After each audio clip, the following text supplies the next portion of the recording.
যদি বলা হয় একজন শিকারী যে কখনো মন্ত্র জানত না, পুজোর নিয়ম জানত না, সে কি হতে পারে ভগবানের প্রিয়তম ভক্ত?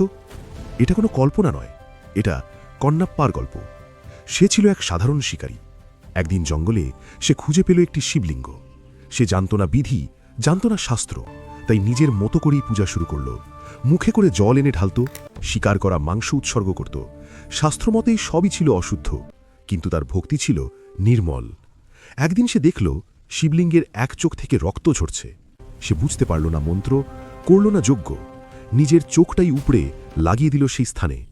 রক্ত থেমে গেল, তারপর অন্য চোখ থেকেও রক্ত পড়তে শুরু করল। এইবার সে নিজের দ্বিতীয় চোখও দিতে প্রস্তুত, কিন্তু অন্ধ হয়ে গেলে ঠিক স্থান কিভাবে চিনবে? তাই পা দিয়ে চিহ্ন করে রাখল জায়গা। ঠিক সেই মুহূর্তে প্রকাশ পেলেন স্বয়ং মহাদেব। তিনি থামালেন কন্নাপ্পাকে, বললেন, এটাই সত্যিকারের ভক্তি। তাহলে প্রশ্ন হল, ভগবান কি নিয়ম দেখেন নাকি হৃদয়ের নিঃস্বার্থতা? ভিডিও ভালো লাগলে লাইক দিও, আর এইরকম ভিডিওর জন্য চ্যানেল সাবস্ক্রাইব করো।